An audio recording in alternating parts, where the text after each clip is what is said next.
Netro iku sak kowe wis tekan lakon diwonci kan gitu. Wis mbuh badane lakon kok apa wis mbuh. Ya wis ayo saiki dina iki diteruske. Ngelmu iku konekake aku.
Wasih ane marko malaku risang kondo astrat moco lang-lang aluang ulati suryo mangrang sanggaya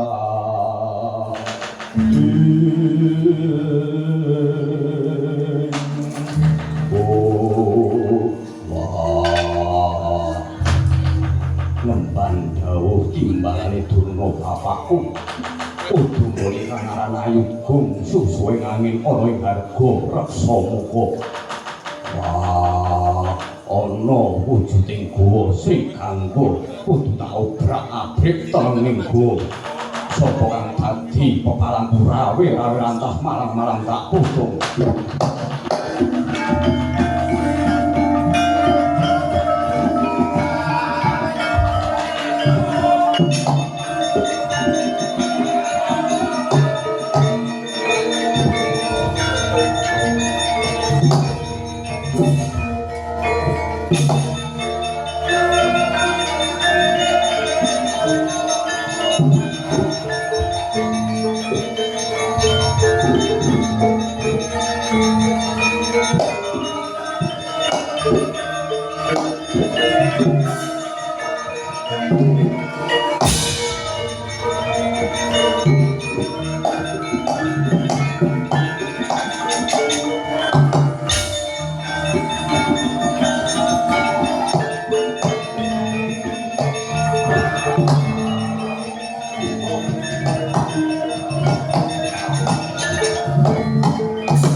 Mokolo gumarunggung jabaning guwa bareng aku metu saka njero guwa jebul ana manungsa sing Sarapati kepasan yogya katujuhe nginu dene awak dhewe wis pirang-pirang sasi ora mangan wujude satu wana aja kok satu wana wujuding kidang menjangan nadyan kethek wae ora ana ragul wae kaya wis ilang saka papan kene.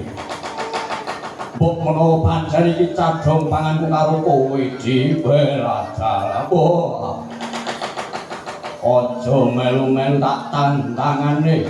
Mengko yen tekaning pati daginge dienggo wong loro kakang.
Rasido mangan empal iku kakang entok daging wae.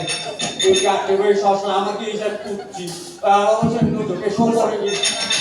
Tenan iki ayo satriya. Yen pancen kuwi nyata digaya nyata sekti. Kake paten ana rukmaka lan adhiku. Wah, lakon pecah kamu.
Mekrahino semupang iwang haruno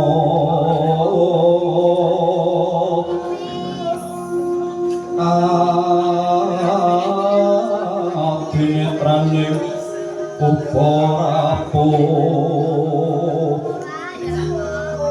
sapaning kira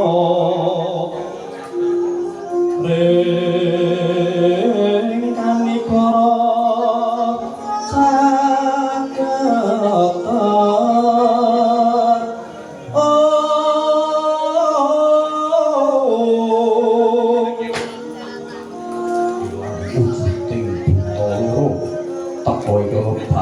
Indra lan Bathara Bayu. Om Ilahi Mastu Namaskar.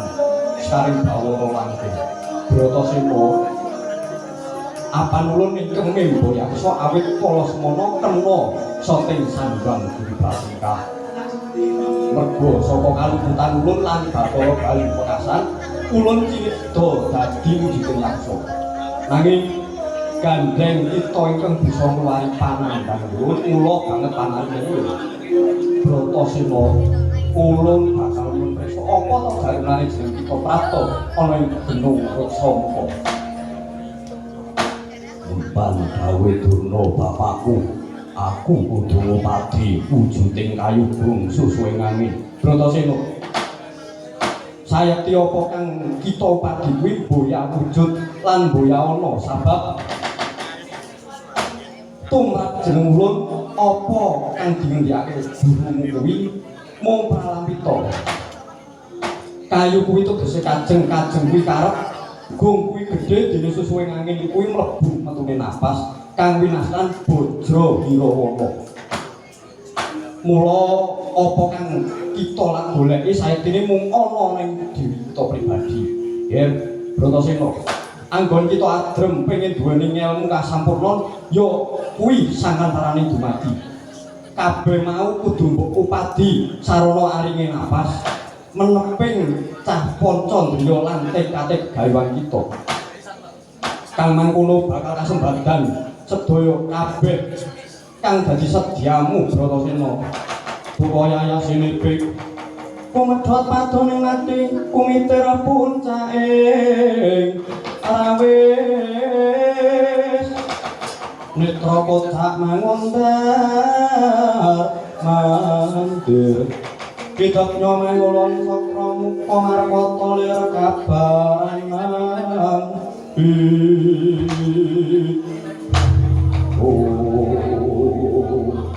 nanging kita aja mluputake marang guru kita. Luwih becik kita balyana saka lima tanjima apa kang mbok upadi ana ngendi papane kang sejati. Nanging sawurunge kita bali ulun bakal paring bunga marang kita kulub ya kuwi wujuding pusaka. Ya kuwi winastan sesupe Satya maniking Candama daya kekuatan yen kita manjing jroning banyu tantra beda yang ana ing daratan. Wah, Bratasena, ulun uga bakal paring bebungah lawan jeneng kita ya kuwi wujude pusaka Bhargawastra sesuk minangka piandel nalika mancing Prangedi Bratayuda Jaya Pinan. Lan uga ulun bakal grumrikma kita kang aran Glung Winangkara dadi sarana panunggalaning Sang Dodipati. Ayo sing ngakmu sakit gawe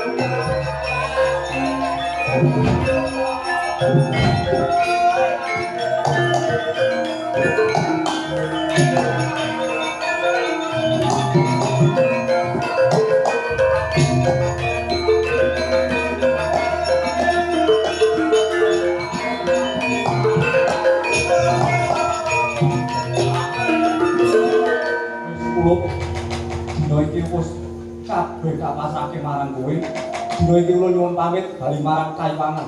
Dereke aku ngaturake panuwun tanpa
Turna ino panalinggan yo lumacaring ratri nyandari sang trusna jumena katiga sajangga kapisanan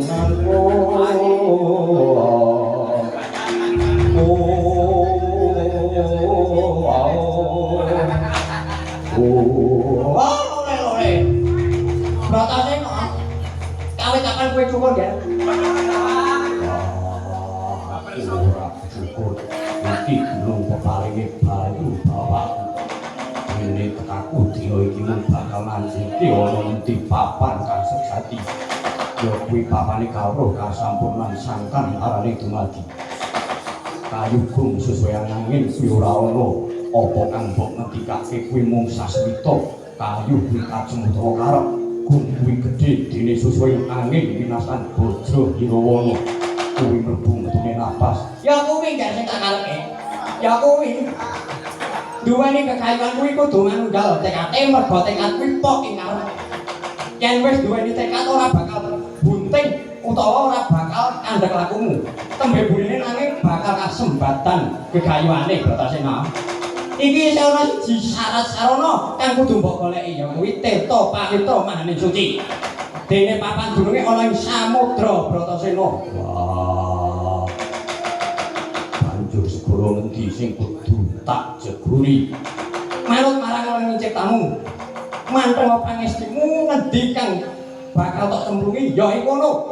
Kowe bakal entuk banyu suci Pawitasari. Wah, aku njaluk pamit.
Samudra Laya Sang Bratasena ing sedya madosi wujuding banyu suci Pawitasari dawuhipun Begawan Duru sang abagus datan duweni rasa miris ing cipta ami lalu lampus diriyen datan bisa pinanggih lawan ingkang Derupati sigra tanjut taliwonda gya jumangkat gebyur telenging samudra.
Sang Bratasena awis saka pasundulan nganti tekan jempolan suku.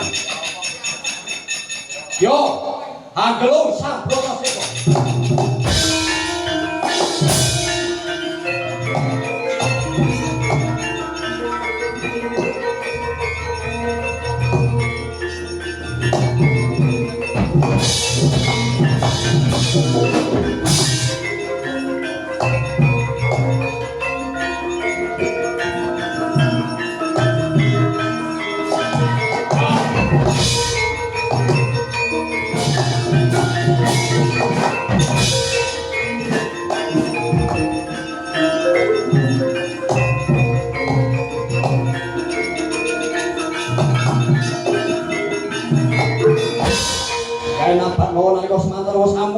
tandane Risa Bratasena.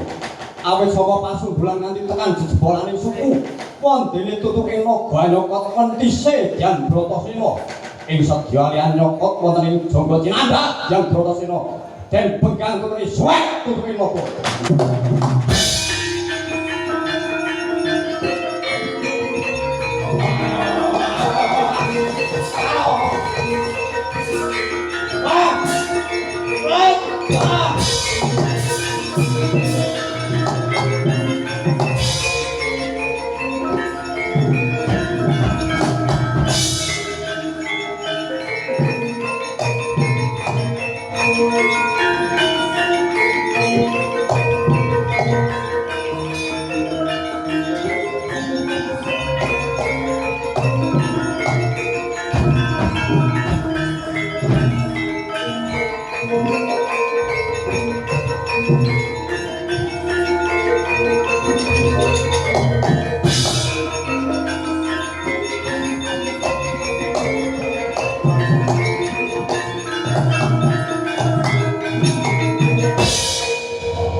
Warna kuwi sapa? Ulun Dewa Ruci Bratasena. Sira manjing samudrana kuwi dadi apa? Wah, Bupati Tirta Pawitra Maning Suci Bratasena. Tirta Pawitra Maning Suci, pawitra iku banyu suci kang dumunung ana ing Rati Udin.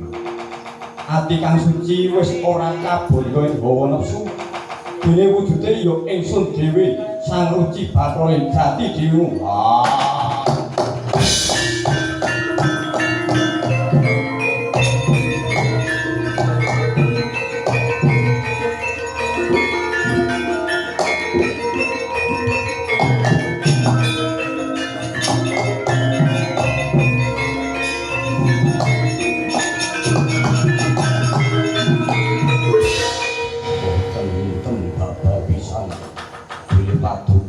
Sang Hyang Ruci Bathara Guru sejati sembah kula kunjuk pukulun. Ya Bratasena tak tampa balik pangestuku wae tanpa ana sanget anggen kula mundi.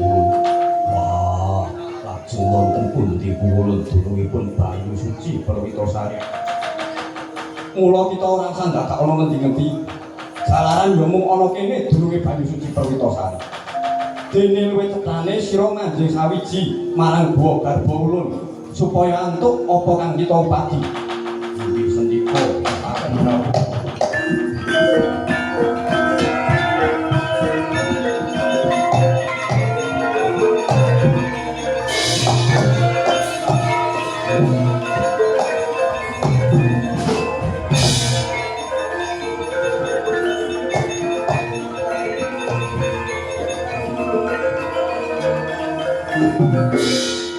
Pauto wis manjing sajiwa Raden Bratasena miyang Sang Dewa Ruci.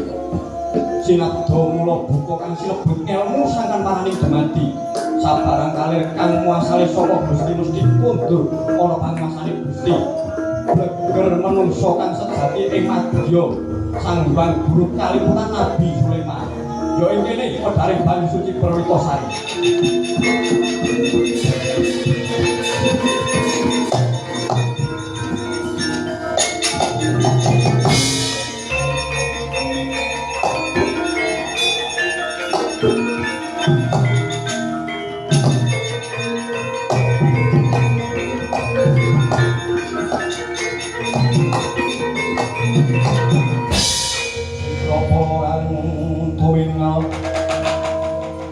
Prangasan kurang samya medali.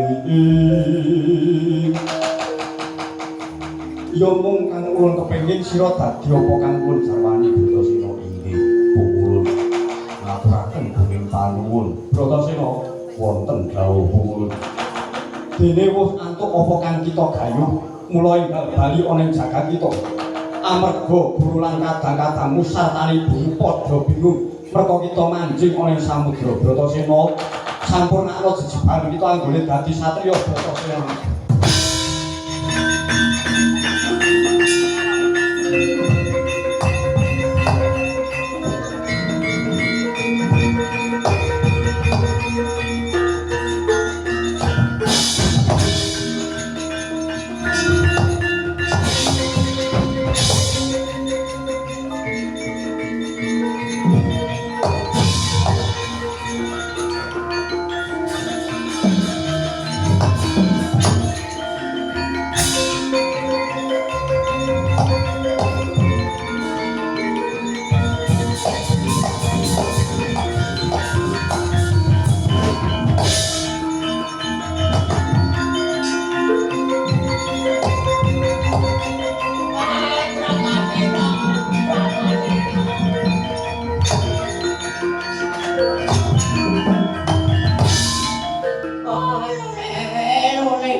surup surya Bratasena ora bali saka telenging kono.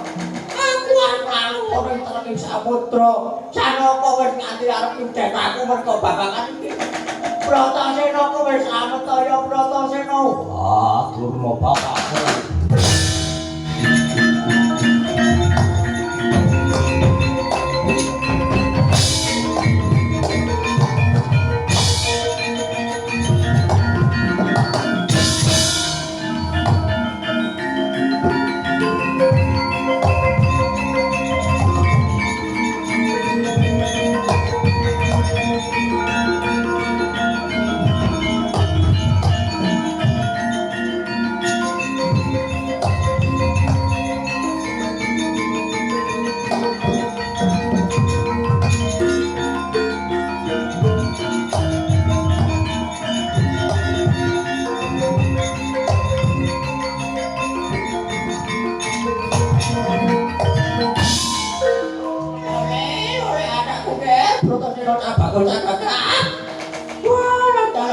Sing batin ngomong kowe kare putra Sesmaku Bratasena nadyan cilik lara gedhe tumeng adipatine pun bapa bakal pelani kowe nger. Ah, ya durna bapakku. Aku wis kasembatan rayu ngelmu kang pati saking rasa Gunawarna. Joget sawetara kono kowe jogetake kowe rampungan yo nger. Cepake notasine Sidra Mangsa. Sidra Mangsa pelok barang wis kono karepmu nger.